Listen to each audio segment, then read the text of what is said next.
I was adopted when I was 4 years old, not as an infant. My adopting father was stationed in Korea in the armed services, and he and his wife had two boys back in Ohio. And while he was working in Korea, he and his wife decided that they wanted to adopt a girl. So my father went around to different orphanages to look for a child. And the story that he told me is that he went to a particular orphanage and I walked up to him and said, "How do you do in English?" And then he knew that I was the one that he wanted to adopt. My adopting father said that my mother, my Korean mother, used to drop me off at this orphanage during the day, and then she would pick me up in the evening. Presumably, I was left there while she was working.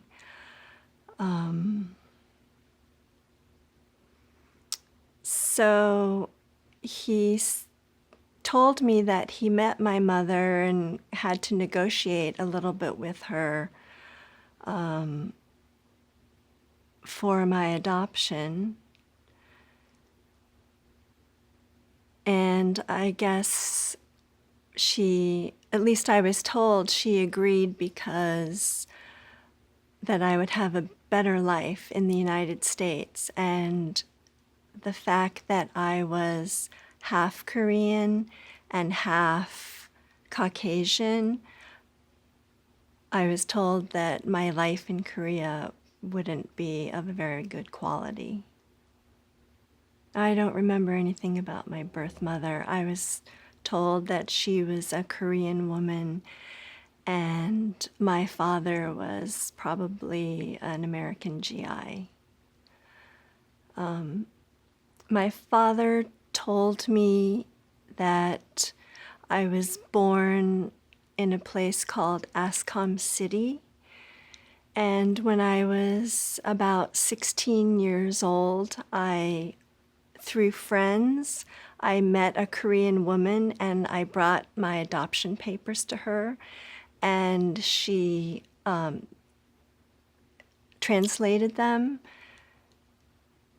And I was hoping, of course, to learn a little something about myself and my biological family.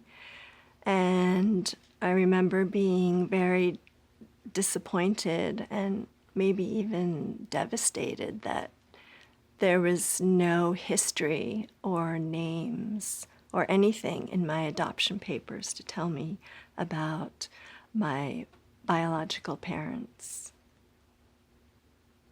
I came to the United States in 1958, and things were very different then because there weren't all the Asian immigrants. So I kind of I always felt like I didn't belong and I looked different. And I don't remember seeing any other Asian Americans until I was, I think, in high school. As far as my adopting family, I feel like they are my family, and I never had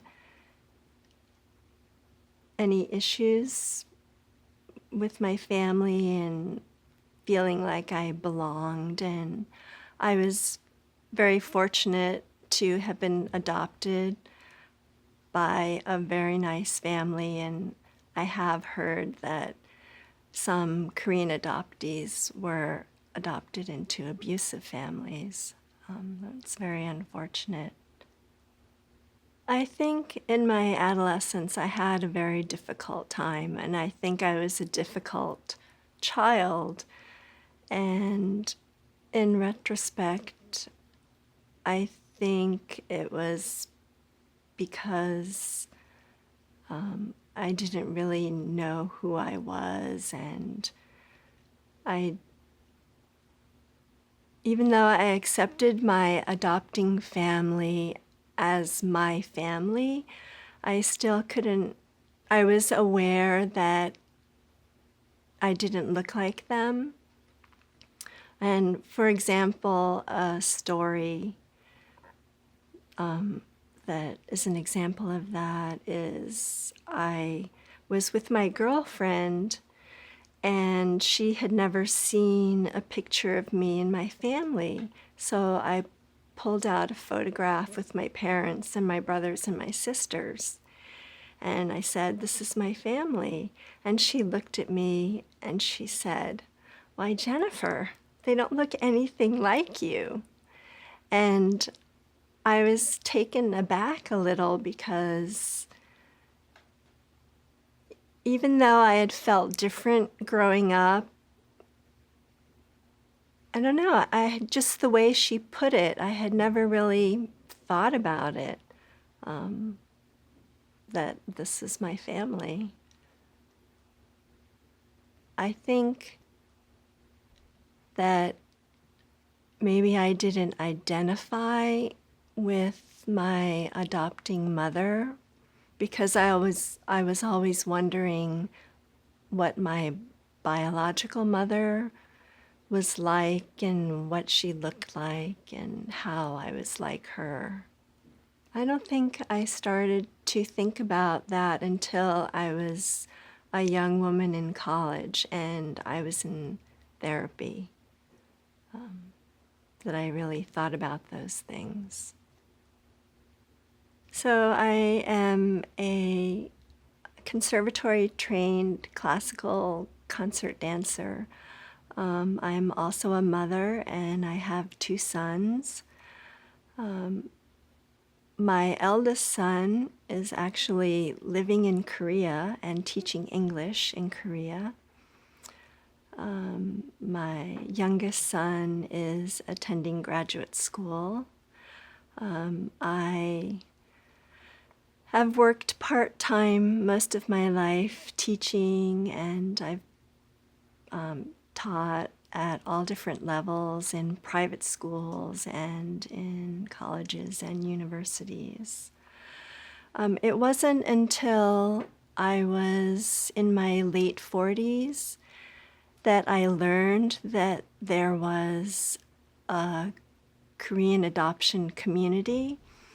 I had started to become interested in learning about Korean culture because I really knew nothing. I didn't grow up going to Korean culture camps or learning Korean or anything like that.